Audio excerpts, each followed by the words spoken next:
and the Home Secretary has ordered a meeting with church leaders after it was revealed Clapham chemical attacker Abdul Ezedi was granted asylum by a judge despite lying and failing a Christianity test.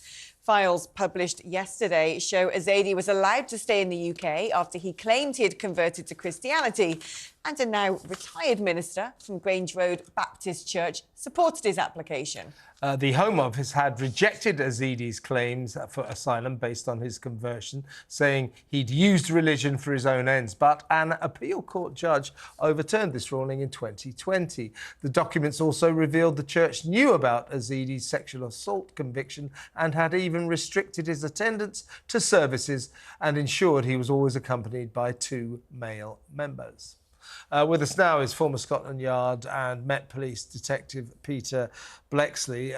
We should remember, Peter, at the centre of all of this is, had our asylum system worked properly, and of course we said to a convicted sex offender, you committed sexual assault while in our country, you're out of here. Had our system have worked properly, and he was not allowed to stay, a woman wouldn't be fighting for her sight in South London, and 2 kids wouldn't be traumatised by this monster who came and threw alkaline at them.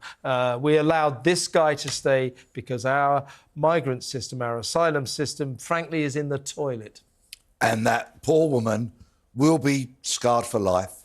We must remember that children were injured in the incident, as were a number of police officers and members of the public who heroically ran to their aid when they heard this horrific event unfolding.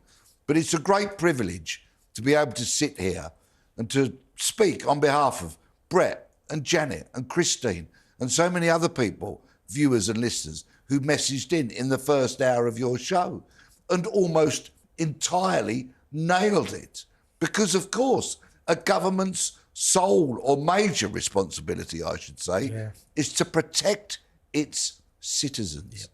And in this case, the government, the immigration judges, the church, and whoever else played any part in allowing that repeat sex-offending monster to stay in this country has blood on their hands. Yeah, do you know, Peter, one thing that I think needs to be discussed, and I've brought this up regularly today off the back of this, is, who is the person who has suffered at the end of all of that incompetence or blind ignorance or willful, ignoring the threat of this man? It is the woman. She's the one in the hospital who's lost her eyes.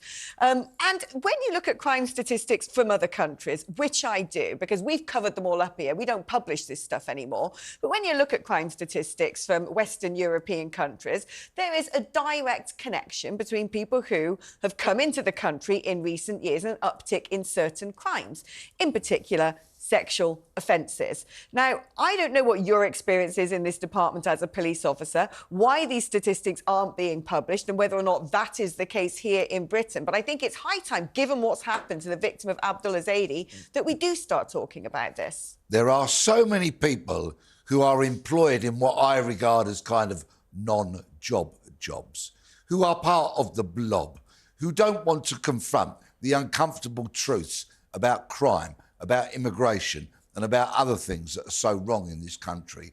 I believe actively seek to try and suppress this information. We have murderers sitting in our jails now who came to this country illegally. We've had other asylum seekers that have come to this country and committed murder and many other serious crimes. If people want to check out what I'm saying, then simply go online and choose your particular nationality, then put asylum seeker behind it, then put convicted in there, and wait and see how many results come up detailing how many cases of people arrested, convicted and sent to prison. Clearly, Ezedi should have been deported. He should not have been allowed to stay the moment he broke our laws in any way. But in terms of his offence being a sexual assault, that's really, really serious and he should have been kicked out. But for whatever reason, he wasn't. What about the way we treat sex offenders generally? Given that he was convicted of sexual assault, why was he walking the streets anyway? Why don't we send these people to prison? He was convicted not only of sexual assault, But he was also convicted on another occasion of indecently exposing himself, to use the vernacular, flashing, masturbating. Now, let me name another couple of rather more notorious criminals who started their criminality with indecently exposing themselves and then went on to commit far more serious sexual offences. Colin Pitchfork, there's a name that's been in the press recently, granted parole only for that to be revoked when he proved to be yet again misbehaving, a man who raped and murdered separately 2 teenagers. And another person of considerable notoriety whose criminality started with indecent exposure, Wayne Couzens, kidnapper, rapist and murderer of Sarah Everard, rest her soul. Indecent exposure is an escalation crime. It is so often a gateway to far more serious offending. And in the years that I served as a detective and being a police and crime commentator since, I don't know of anybody who was convicted of indecent indecent exposure, then decided to put their certain parts away, reform and not offend or have a perverted thought or deed thereafter. Yeah. It's a dangerous, dangerous crime. So just to recap, we've got to look at the way we treat sex offenders. We've been too lenient on them, aren't we? Without a shadow of a doubt. Yet again, women, so often, overwhelmingly, the victims of sex offenders. And women are getting a really, really harsh deal in this country and further afield these days, whether it be through sex offenders not being convicted, and we know how minuscule the convictions are for rape, for example, about assaults going on public transport, in public spaces that are not reported because women are going, What's the point? Yeah. Please, please do report it. I urge you, I beg you to report it. And further matters that hugely affect the wonderful women of this nation, like transgender, shared spaces and the such like. What do you think, Alex? Because you talked about this morning. This is such an important issue for me because I've been living in London for 10 years. I've also lived in multiple other countries around the world.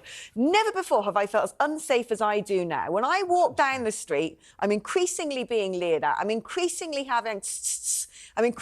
being followed like I'm going around the souks of Morocco. And it's not, visibly to me anyway, people who were born and bred here. It isn't. And it's very difficult because we're not allowed to talk about it because, oh my gosh, that breaks taboo. Oh, you're a racist if you say this. I'm sorry. A lot of women going about their daily business feel that their safety is being directly threatened by people who are coming from different cultures. And this needs to be discussed because I've had enough. All my other female friends have had enough. When I put this stuff online, the number of comments online from other women saying they've had enough and saying thank you for talking about this. Was it not enough when we noticed what was going on with grooming gangs? Was it not enough when we see what's happened to the victim of Abdul Ezedi? When are we going to have the conversation that women's safety is being mortgaged at the altar of mass immigration and this faux political correctness? And I speak to many other women who suffer the same indignities and offences like you do, who don't have a public profile, who are not in the media, and they are echoing what you are saying about the utterly unacceptable behaviour that they are being subjected to, and I keep urging them to report it. And of course, it is an indisputable fact that there are cultures in other countries in this world where women are treated as second, third, fourth, fifth-class citizens, where behaviour towards them is utterly abhorrent and unacceptable. And sadly, when you import a number of people from cultures such as that, it comes as no surprise, and the proof is there that some of that unacceptable behaviour towards women has been deeply, regrettably imported. By the way, yesterday the Taliban chief in Afghanistan announced the return of stoning women for adultery. So that's very special. I think it's only fair to point out that I'm not in any way trying to undermine what you're saying, Alex, but obviously white British men, people are also sex offenders. And for balance, I named both Colin Pitchfork and Wayne Couzens. Exactly, but what I want to know is where are the crime statistics? Because when I look at the ones coming out of Sweden, when I look at the ones coming out of Denmark, when I look at the ones coming out of Germany, they are telling me a really alarming story. And what I I think this government needs to do is look into our crime statistics here. Who are committing these offences? Is there a trend? Is it per capita based upon certain people coming from certain cultures, an increase? I don't know. Show us the receipts, because this is women's safety in question. I don't care if this isn't politically correct. What is the correct thing to do is stand up for the women in your own country. That is what we need to have happen. If only our government knew who was in our country. But they don't. Because so many people have come here illegally and are off the radar. Yeah. But I'm sick of hearing, to just sort of go back to the foundation stone of this discussion, I'm sick of hearing, oh, well, our jails are so crowded, you know, we can't send people to jail. If you sexually assault a woman, no ifs, no buts, you go to jail. And I would include flashing in that. Oh, well, decent exposure is a gateway. It's a clear indicator of a deeply perverted, troubled mind who so often goes on to commit further, more serious offences. Yes, of course, we will have the hand-wringing liberal elite telling you that the jails are full, we lock up more people than anywhere else in Europe, so we shouldn't be locking more people up. I've had the misfortune to debate with some of these people. Utter nonsense. We've got around about 10% of our jails are full of foreign offenders, give or take some percentage points either way. Again, let's have some accurate statistics, because we will know who's in the jails, about nation of origin, culture of origin, and the such like. Then there can be some informed research into just what we are importing onto the streets of Britain, if indeed it proves conclusively, and I'm sure it will, that some cultures that we would shun and would want nothing to do with are coming into this country. I will always remember those news reports about what happened in Cologne, in that square on New Year's Eve, and how quickly all the authorities rushed to try and suppress any anecdotal evidence that what had happened were a lot of men from other cultures surrounding the German girls and making their lives extremely difficult that night. Yeah, well, I'd just say... The rush to shut people up on it. There are basically no worse crimes in my view. I mean, maybe murder, but you know, a man sexually imposing themselves on a woman that doesn't consent is an extremely serious crime, whether it be full rape or just a groping session. And I think we should throw the book at them, including people like Abdul Ezedi. If the punishment doesn't fit the crime, then our justice system is a joke. This is a terrible crime, sexual assault, and the punishments we are dishing out do not fit that crime. And we have insufficient deterrence throughout the criminal justice system.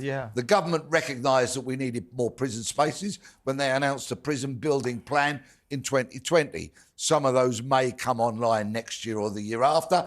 Others are held up through planning issues. Because, of course, MPs will go on the telly and say, yes, build more prisons. Then when a planning application goes in for one in their constituency, all of a sudden, they're not quite so keen on that, are they? No. We need more prisons. We need more prison capacity. The nonsense people from the 80s said we had a prison population half this side, haven't taken into account the increase in population, the increase in crime, and don't let anybody tell you that crime's decreasing, because that's a nonsense. The reporting of crime is just not happening because nobody thinks anything will happen. And we need more prison capacity.